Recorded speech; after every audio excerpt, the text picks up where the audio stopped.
Hola mis amigos, yo soy H2 Pecho and we're back with another episode of Lifeline, Crisis Line. I'm pretty sure that's the right title for it. Where we last left off, we were interviewing Rachel about Jason and everything she knows.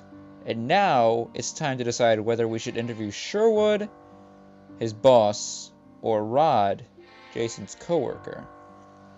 Now, I know Sherwood would probably have more information since he's his boss, but Rod is probably a friend and a good coworker to him, so they probably shared more than he would with a boss. So I feel like interviewing Rod Ross would be the next good call. I guess I'll talk to this other associate. What did you say his name was? Sure, Rod Ross. I'll go get him. Rachel certainly thought highly of Letter. Let's see what Rod Ross has to say. Rachel's coming back into the conference room. She's got a guy in a sleek, stylish suit with her. He looks to be about 30, same age as Jason Letter. His hair neatly trimmed in a style that's maybe just a little too young for him to pull off. He looks eager to please, but on edge. That's no big deal. A lot of people are edgy when they talk to cops. We all have something to hide. Let's see what Rod has. Hi, I'm Rodney Ross. Hi, I'm Detective Esposito. Ask him about himself first, just to get to introduce ourselves. Nothing too fishy. So, Mr. Ross, tell me a little about yourself. Like what? Like, I don't know. What do you do here? It's a lot of complicated stuff. You probably wouldn't understand. I don't know. I'm pretty smart, Mr. Ross. He looks a little ticked. I want to drill this guy for some reason. Don't you ever just hate someone from the second you meet them? But as Sergeant Wheeler told me when I was first learning the job, just because someone's a D-bag doesn't make them a killer. Words to live by. You know what? Forget it. I'll ask you about it later if I need to. Are you married, Mr. Ross? Kids? No, I live alone. Can I ask what this has to do with anything? Just trying to get your sense of things, Rod. I'm treating like I'd treat a suspect. Keep it up, I think I'll be fine. Listen, Rod. I'm trying to find out who killed a man. If that means I have to ask what brand of deodorant you have on, I'm going to ask. Fair enough? I guess. Did Jason Letter ever say anything to you that made you think he was in trouble? What kind of trouble? Oh, you know, gambling, money problems, that kind of thing. I don't think he had any problems. Certainly nothing like that. I'm sorry, Detective. I wish I could help you more. But honestly, I didn't know Jason that well. Ask what he thought about Letter, though. Just out of curiosity. Not like you hated him or anything and wanted to murder him, right? You work with Jason Letter closely sometimes, isn't that right? Sure. Not as much recently, but more when we were first hired on. We were the last ones here a lot of nights, writing briefs and doing research for the more senior guys. It's a kind of rite of passage, I guess. And you were friends? Oh, sure. We got along great. Just great. Were you close in those days? I don't know if I say that. Really, we were work friends. I don't really mingle with my coworkers outside of work. But he was a great guy. Ask about any unusual clients. Like some lady with some green eyes, yelling at the top of her lungs, it was all my fault. Jewelry, dick, god damn it, sorry. Was there anything Letter was working on that might have been suspicious? He's thinking, tapping a pen on the conference room table. Well, there's this thing with Mary Jo Irving. I heard that was pretty weird. Weird in what way? Oh, you know, just a lot of strange people wanted to talk to him about whatever he was working on. I don't know the first thing about any of it. Like I said, we don't work much together anymore. Something about this guy feels off to me. I'm gonna have to keep him in mind. Who do you think killed Jason Letter, Rod? Rod just flinched. I wouldn't know. I'm sorry. Got it. Thanks for your time, Rod. You're free to go. He looks a little bewildered. He's straightening that awful hair. And off he goes. And in comes Rachel. Interview Sherwood next. We need as much information as we possibly can. I'd like to interview Mr. Sherwood. Oh, of course. Just a moment. Here's Sherwood again, looking a little frazzled. I forgot his voice. Ah, dang it. Well, sorry. Trying to reassure Jason's clients that even though he just died, they're still the biggest thing on my mind, and an interesting way to spend mourning. I hope this can be made public soon. Just out of curiosity, how did you know that Mr. Letter was dead? I know I didn't tell you. Oh, I thought you were in the loop. Captain Rivera called me to offer his condolences. We're golf buddies. Captain Rivera called Letter's boss without telling me? Well, since Captain Rivera is my boss's boss's boss, I guess there's not much I can do about it now. Is that a problem, though? You might have to speak to this Captain Rivera. Not now, since I've already talked to Mia, but it could have been a disaster. So you were Jason's Letter's supervisor? I'm one of the partners here. I oversee a lot of things, but yes, I suppose you could say that. What sort of work did Letter primarily do? Jason worked in our family law division.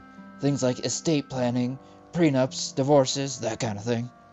Our primary interest is corporate law, but we handle a lot of personal stuff for our wealthier clients. Rich people need things that the average Joe doesn't, and they complain about it more.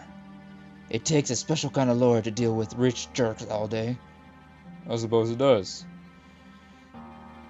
Ask about Mary Jo, and then see if Rachel's single.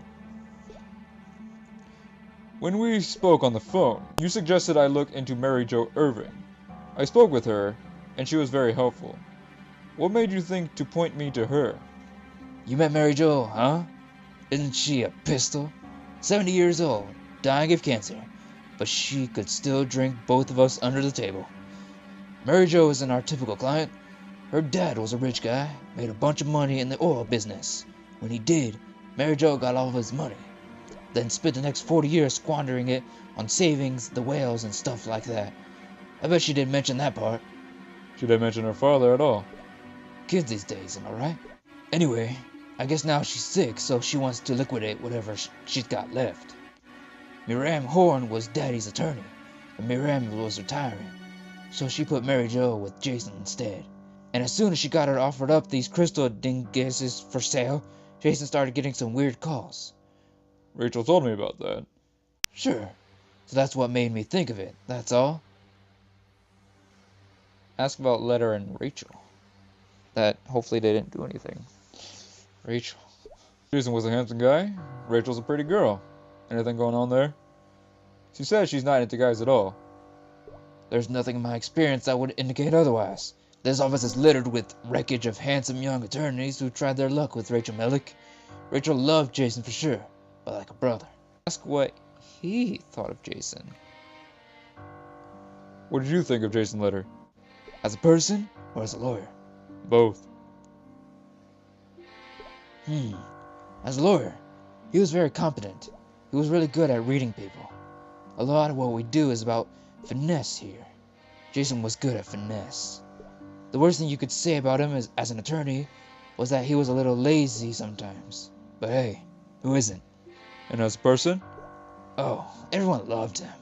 He was the kind of guy who's, you know, smart, determined, funny, handsome. And the worst part is, you can't even hate him because he's so damn nice. You know what I mean? Did he have any enemies that you know of? No, none that I'm aware of. Everyone loved him here. His wife dotes on him. A distinguishedly perfect human being, and we should all feel a little small standing next to him. Ask about other clients. Did anyone out of the ordinary seem suspicious, like some alien-looking woman or something like that? I'll need anything you can give me about Letter's other clients as well. I'll see what I can do. A lot of it is privileged, but I'll give you what I can. You'll be wasting your time, though. All of Jason's other clients are fat, pasty businessmen setting up trust funds for their brats. Little Tyler's mad because Daddy's only giving him 10 grand a month. He's going to off Daddy, not Daddy's lawyer, right? But hey, what do I know? I'm a homicide detective. I'll need their names, regardless. Okay, but don't come crying to me when all you find is a bunch of dull, beady-eyed bankers. One last thing, Mr. Sherwood. Who do you think killed Jason Letter? He's thinking about it. I don't know. I think your best bet is to follow those crystals. They have some kind of weird scientific properties, and they're absurdly rare. Doesn't that seem like the kind of thing someone would kill for? I can't think of anything else to ask Sherwood. Thank you for your time, sir. No problem. You just do your part and catch that SOB who did this. I wouldn't say that Jason was like a son to me, because I can't stand my sons. But I liked him. A lot. And he didn't deserve to die. Trust me, sir. I'll do my best. Sherwood just winked at me. But now he's leaving. And Rachel's coming back in. Who would you like to talk to next? The only other thing I might want to do is look in Letter's office, just to have a quick peek. Crime scene services will go over it bit by bit. They'll find anything that might be useful. I have to look into Letter's office, see if we can find any more information about anything. Probably a little snooping. Get Rachel's number. Do you mind if I take a look at Jason's office before the crime scene folks unpinned it? Of course! It's right over here. Nobody's been in it yet.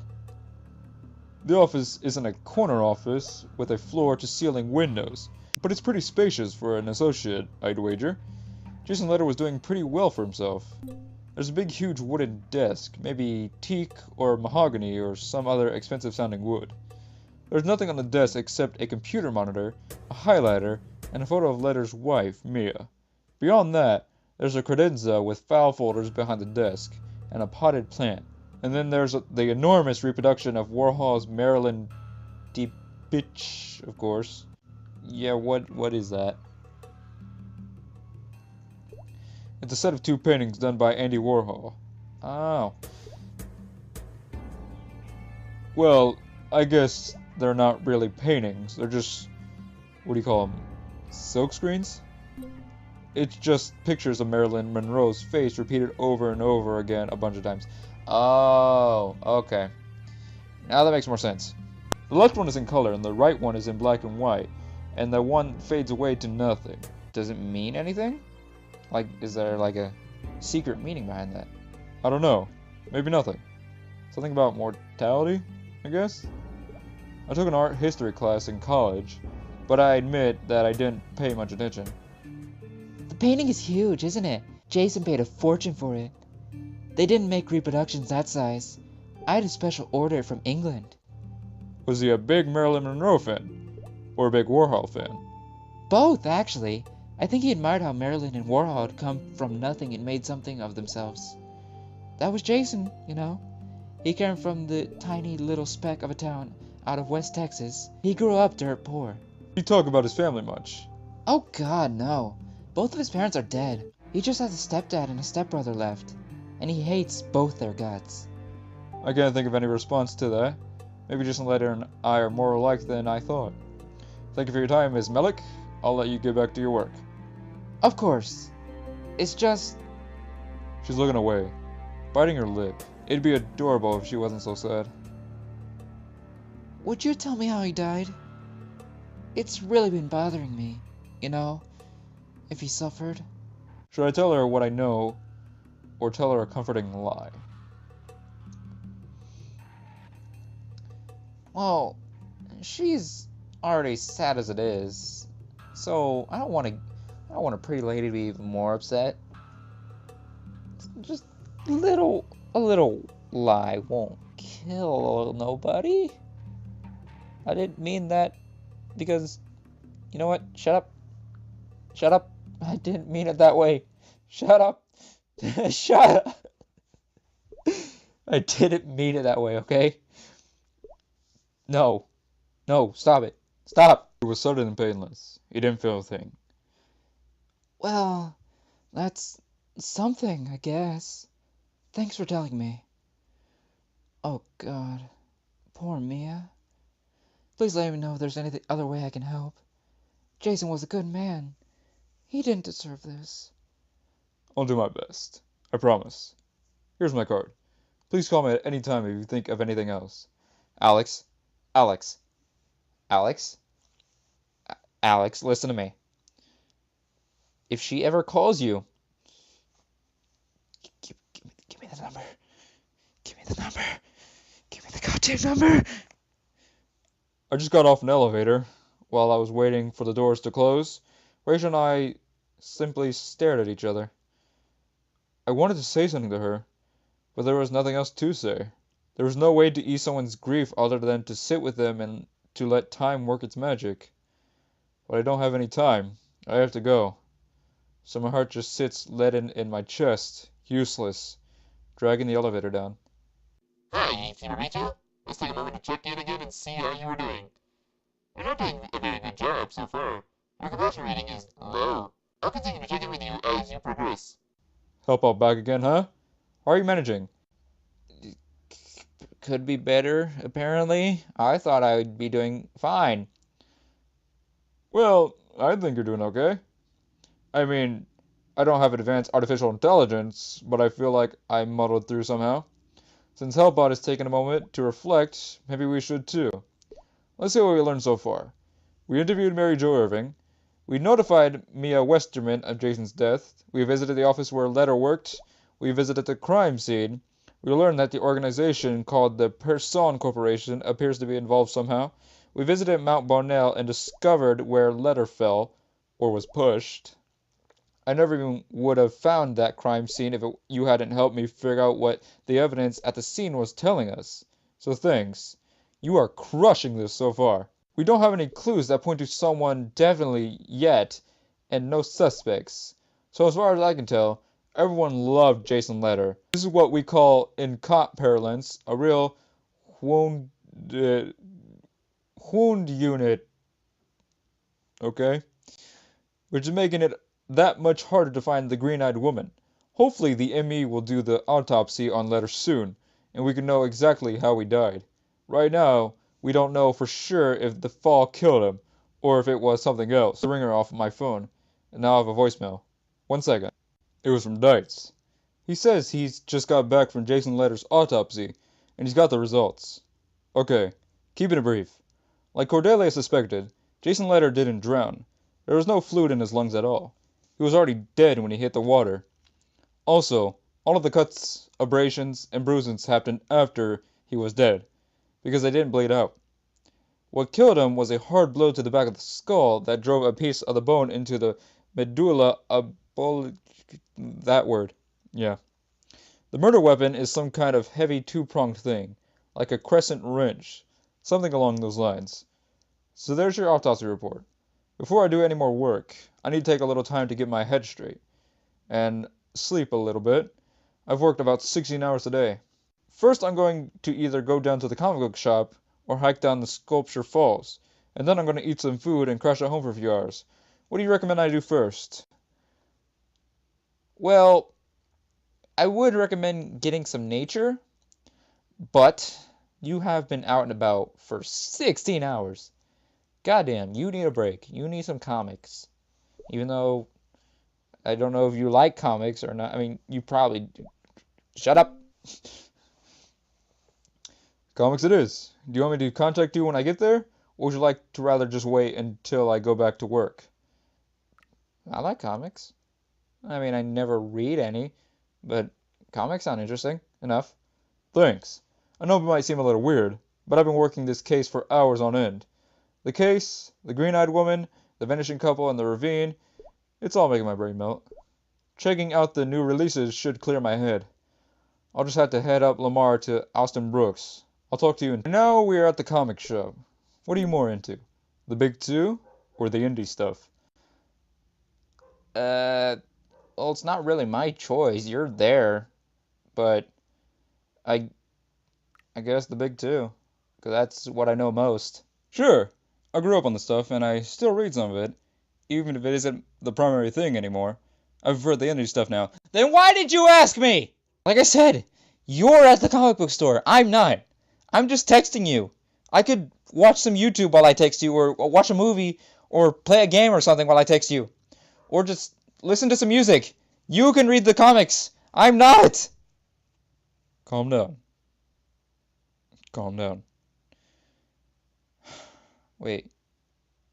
You can hear me? No. The older I get, the more I prefer things that are a bit less black and white, morally speaking. Stories about complex characters doing their best in difficult situations. Books like Love and Rockets, Stray Bullets, or Hey Nog Man. It's my real life job. I don't come across embodiments of pure evil like Darkseid or Red Skull, who are so broken that they forgot how to be good or forgotten there was something worth being. I'm going to grab the stuff from my pool list and check out. Then I'm going to go home and get some shut-eye. Talk to you in a few hours. I still don't understand why you made me pick. I would like to read more right now. I would. But that's all the time I have for this episode. So I'd like to thank you guys so much for watching. I hope you guys did enjoy. And I'll catch you on the next one. Hasta la vista, baby.